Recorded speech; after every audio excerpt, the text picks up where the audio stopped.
BRS सरबराह व chief minister Chandrashekhar Rao ने कहा कि मरकज सिंगरेनी को खानगियाने की कोशिश कर रहा है। इंतखाबी मुहिम के दौरान उन्होंने मुत्तहदा जिले आदिलाबाद के चेन्नूर असेंबली हल्के के मंदा मुरारी में मुनक्किदा बीआरएस के जलसे आम से खिताब किया। केसीआर ने कहा कि कर्ज हासिल करते हुए सिंगरेनी में मरकज को 49% का हिस्सेदार कांग्रेस ने ही बनाया। तेलंगाना को आंध्रा में शामिल भी कांग्रेस पार्टी ने ही किया था। उन्होंने कहा कि तश्कील तेलंगाना से कबल रियासत की हालत इंतहाई भयानक थी। तश्कील तेलंगाना के बाद सिंगरेनी को फायदा बख्श इदारा बनाया गया।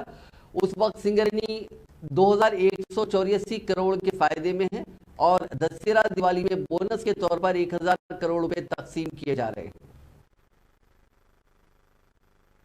చైతన్యం బస్ పద్యమని చెప్పారు। ఆ చైతన్యం మన లోపల రావాలి, వస్తేనే మనం బాగుపడి ముందుకు పోతాం। పార్టీల చరిత్ర నేను చెప్పిన ఒక పార్టీకి అయితే చాలా ఘనమైన చరిత్ర ఉంది। బీఆర్ఎస్ పార్టీ చరిత్ర మీ కళ్ళ ముందనే ఉంది। ఎప్పుడో 100 ఏళ్ల కింద పుట్టిన పార్టీ కాదు, 24 ఏళ్ల కింద పుట్టిన పార్టీ। పుట్టిందే తెలంగాణ రాష్ట్రం సాధించడానికి, ఇంకా వేరే పని లేదు దీనికి। మళ్ళీ తర్వాత బాధ్యత ప్రజలిస్తే తెలంగాణను చక్కదిద్దడం, ఈ రెండే పనులు। బీఆర్ఎస్ కు బాస్ అంటాడు, ఢిల్లీలో ఉండడు। బీఆర్ఎస్ కు బాస్ మా తెలంగాణ ప్రజలే, మాకు వేరే బాసులు ఉండరు।